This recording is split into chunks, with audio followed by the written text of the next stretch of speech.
আপনারা আমাদেরকে নাকি চিকিৎসা দিতে নিষেধ করেছেন। একজন ডাক্তার কি বলেছে, সেখানকার একজন বিরোধী দলীয় নেতা পশ্চিমবাংলা, তাকে অত্যন্ত তারা ধন্যবাদ জানাচ্ছেন, সাবাস দিচ্ছেন। অদ্ভুত ব্যাপার। তাহলে আপনারা যে কি পরিমাণ ঈর্ষা এবং বিদ্বেষে ভোগেন বাংলাদেশিদের সাথে, বাংলাদেশিদের প্রতি, আপনার এই কথাই প্রমাণিত হল। শুভেন্দু অধিকারী বলে তার নাম, বিজেপির বিরোধী দলীয় নেতা পশ্চিমবাংলা, তিনি এই কথা বলছেন। আমি ভারতের সেই নেতাকে বলি, আপনাদের চাইতে আমাদের স্যানিটেশন সিস্টেম অনেক উন্নত। আপনারা তো টয়লেট ছাড়েন রেল লাইনের ধারে। আপনি একেবারে ওই যদি যান কলকাতা থেকে দিল্লি পর্যন্ত ইয়েতে, একবারে উন্মুক্ত প্রাঙ্গণ ছাড়া আর ইয়ে করার কোন উপায় নাই। আপনারা কিসের অহংকার করে, কার অহংকার করে? আমরা প্রত্যেক দিক দিয়ে আমরা আত্মনির্ভরশীল। হ্যাঁ, গ্লোবালাইজেশনের যুগে একে অপরের, আমার হয়তো যখন একটু পেঁয়াজের ঘাটতি হয় তখন আমরা আমদানি করি।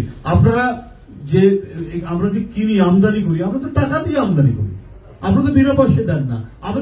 আমাদের লোকরা যারা চিকিৎসা করতে চায়, আপনাকে 1 টাকাও কম নেন।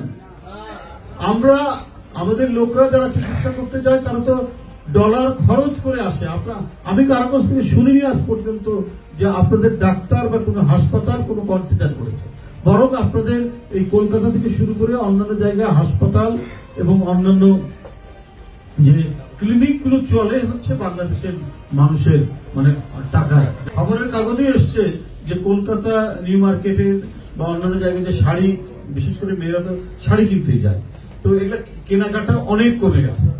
আপনারা মানে হিংসা ছড়াচ্ছেন, বিদ্বেষ ছড়াচ্ছেন। এত শান্তিপূর্ণ একটি দেশ, ভয়েস অব আমেরিকার জরিপ করেছে সবচাইতে নিরাপদে আছে বাংলাদেশের সংখ্যালঘুরা।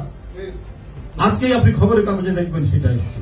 আর আপনারা পরিকল্পিতভাবে, ইচ্ছাকৃতভাবে বাংলাদেশে আজকে যে গণতন্ত্রের পথে হাঁটার যে সুযোগটা হয়েছে সেইটাকে নস্যাৎ করার জন্য এবং ছাত্র জনতার আন্দোলনের যে স্পিরিট, যে চেতনাকে আপনার ধূলিসাৎ করার জন্য পরিকল্পিত অপপ্রচার করছেন আপনার দিল্লির সাউথ ব্লক থেকে।